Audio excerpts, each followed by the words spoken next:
SIT ముందు నిర్దేశిత సమయం ప్రకారం హాజరు కాలేకపోతే కాలేనని చెప్పే హక్కు చట్ట ప్రకారం కేసీఆర్ గారికి ఉంది.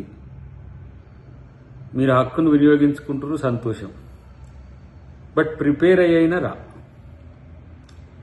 సమయం కూడా తీసుకునే హక్కు మీకు కలిగి ఉన్నారు. ఎందుకంటే చట్టం ప్రకారం, లేదంటే వయసు రీత్యా, గౌరవం రీత్యా కూడా. కానీ వీళ్ళ మాటలు విని సిట్ ముందుకు రాకుండా ఉండే ప్రయత్నం చేయకండి కేసీఆర్ గారని నేను వారికి తెలియజేస్తున్నాను. ఎందుకంటే చట్టాన్ని గౌరవించాల్సిన అవసరం ఉంది. వందల కుటుంబాల యొక్క ఆత్మగౌరవ సమస్య అది ఫోన్ ట్యాపింగ్ అనేది. మీ వాళ్ళు ప్రచారం చేస్తున్నట్టుగా, లేకపోతే అదేదో లొట్టపీసు కేసో, కసుబుసు కేసో, తుసుబుసు కేసో కాదది. సో మీ రాజకీయ ప్రయోజనాల కొరకు అక్కడ జరిగిన ట్యాపింగ్ అంశాన్ని పక్కదోవ పట్టించే విధంగా చేయకండి. 500 పైచిలకు నాయకులై 6000 పైచిలకు జిల్లాల్లో ఉండే ద్వితీయ తృతీయ శ్రేణి నాయకుల యొక్క వ్యవహారాల గురించి జరిగిన ఫోన్ ట్యాపింగ్ అది. మీరు బాస్గా లీడ్ చేసిన గత ప్రభుత్వంలో జరిగిన ట్యాపింగ్కు సంబంధించిన ప్రైవేట్ వ్యవహారం అది. చట్టబద్ధంగా జరిగిన ట్యాపింగ్ల గురించో, హ్యాకింగ్ గురించో, ట్యాంపరింగ్ గురించో ఎవరు మిమ్మల్ని ప్రశ్నించరు.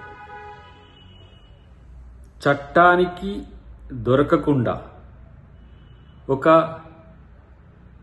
అండర్ గ్రౌండ్ ఆపరేషన్ జరిగిన క్రమాన్ని ఆ రోజు ముఖ్యమంత్రిగా ఉన్న లా అండ్ ఆర్డర్ మీ చేతిలోనే ఉంది కాబట్టి జరిగిన వాళ్ళ వివరాలు మీ ముందు ఉంటాయి. మార్నింగ్ ఎవరెవరి ఫోన్ ట్యాపింగ్లు చేసినామనే వివరాలు మీ దగ్గర ఉంటాయి.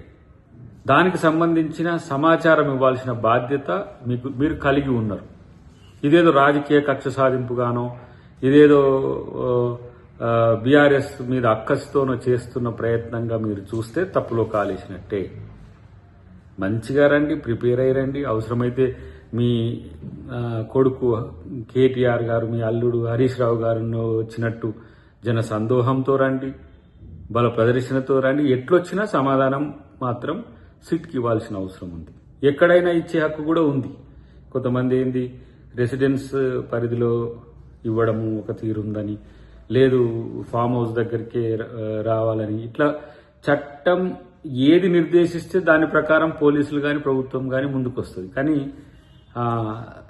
తప్పు జరిగిన అంశం కంటే చట్టం తను చేస్తున్న పనిని తప్పుపట్టేటోళ్ళ శాతమే పెరిగిన పరిస్థితుల్లో సుదీర్ఘకాలం ముఖ్యమంత్రిగా ఉన్నారు, సుదీర్ఘకాలం చట్టసభల్లో ఉన్న మీరు డెఫినెట్గా సిట్ ముందు హాజరు కావాల్సిన అవసరం అయితే ఉంది అనేది నా అభిప్రాయం. డెఫినెట్గా హాజరు అవుతారని నేను భావిస్తున్నాను.